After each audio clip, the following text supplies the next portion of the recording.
Wham, bam, body slam! The Wrestler from 2008 is up next on Quick Quest Deep Dive.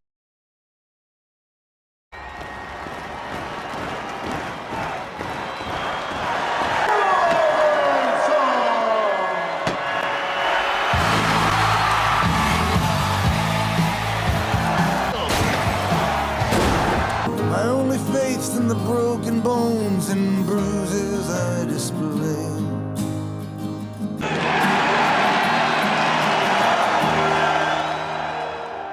2008, director Darren Aronofsky was coming off the ambitious sci-fi epic The Fountain. For his next act, he went small, just $6 million, to tell the story of a broken man in a dying world of independent wrestling. Mickey Rourke stars as Randy the Ram Robinson, a has-been grappling with his age, his health, and his fading fame. Marisa Tomei co-stars as Cassidy, an aging stripper and Randy's tentative love interest. Evan Rachel Ward plays Stephanie, his estranged daughter. Aronofsky shot with Varette style, handheld cameras, real locations, and a cast of actual wrestlers. The budget was so tight that Axl Rose donated Sweet Child of Mine for free, and Bruce Springsteen wrote the title song after a personal plea from Rourke.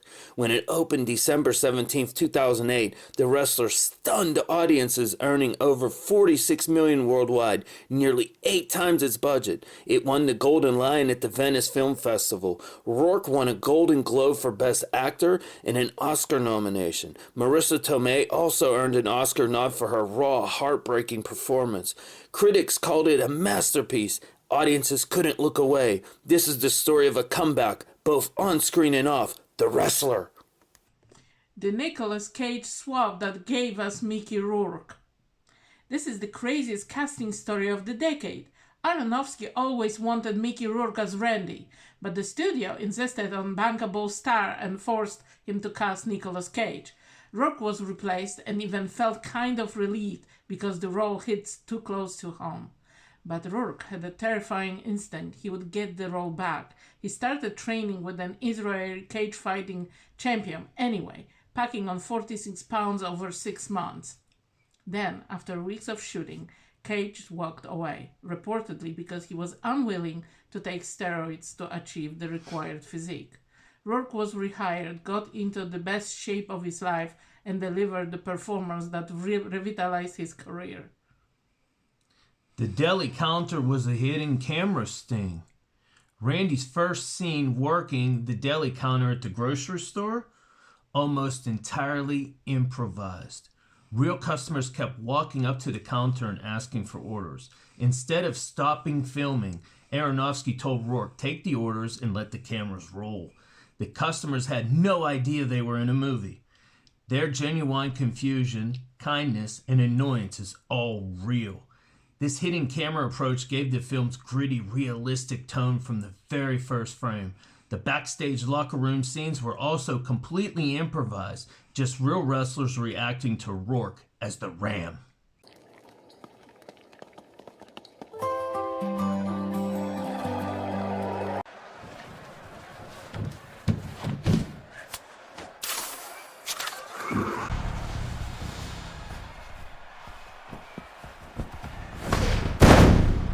Production secrets.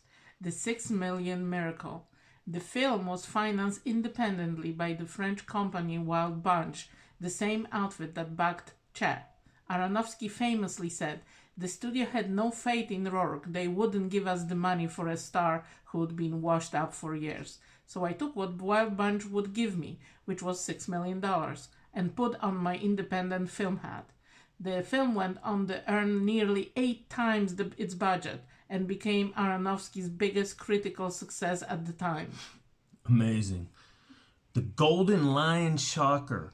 When The Wrestler premiered at the Venice Film Festival, it was a last-minute entry. Many critics had already left the Lido, expecting the competition to be weak. Instead, The Wrestler won the Golden Lion, the festival's top prize, cementing its status as an instant classic. Rourke's face, described by one critic as a ruined thing deformed by years of plastic surgery, beatings, and steroids, filled the screen and left audiences breathless.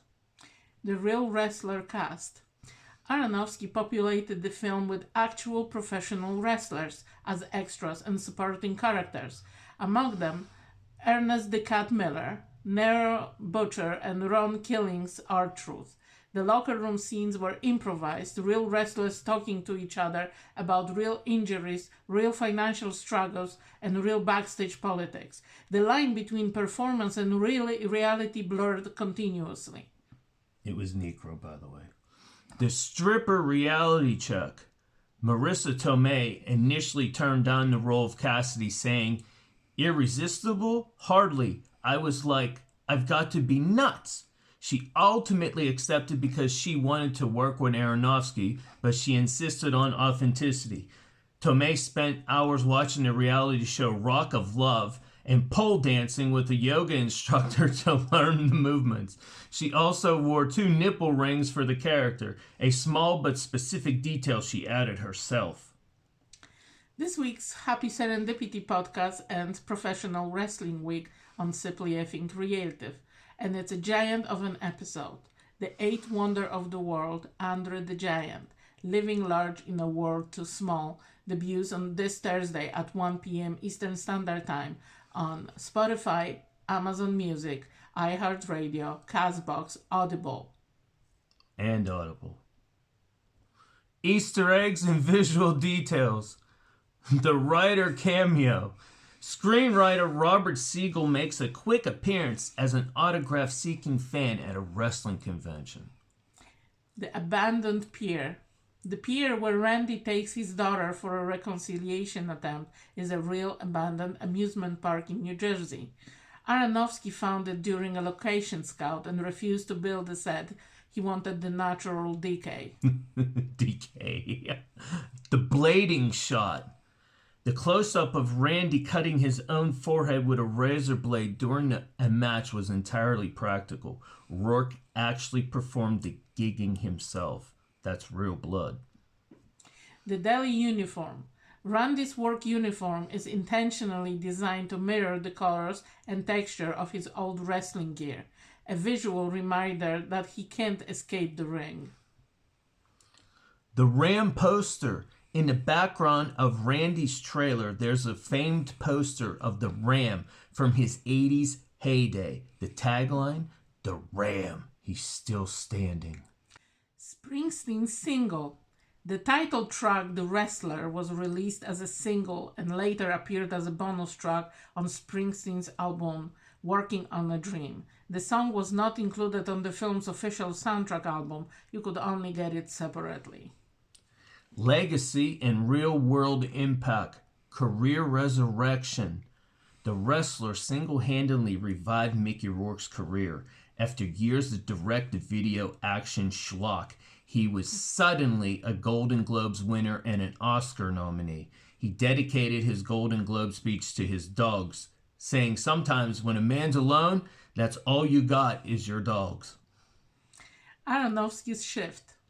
The film marked a deliberate pivot from the stylistic excess of Requiem for a Dream and The Fountain to a quiet, character-driven realism. Aronofsky has said it was his attempt to make a film with no special effects and no tricks, just a man in a room. He did a good job. He did. Influence on Black Swan. The success of The Wrestler directly greenlit Aronofsky's next film, Black Swan, which he framed as a companion piece about the pursuit of perfection in the world of ballet. The open ending. The ambiguous finale has become one of the most debated endings in modern cinema. Aronofsky has steadfastly refused to clarify it, stating, "The answer is in the audience." It's time to roast it or toast it here on Quip Quest Deep Dive.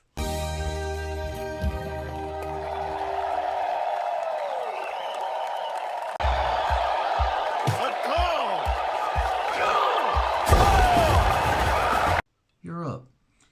Actually, even if I am not a humongous wrestling fan, I know it's hard to believe that being married to The atrocity. Wow. the Wow. but or however, this movie is absolutely brilliantly written and acted.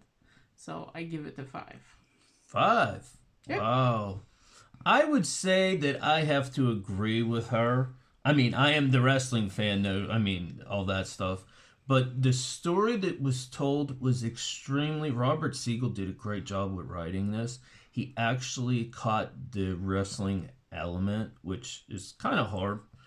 And it's not the easiest industry to stylistically write about. And this movie was great.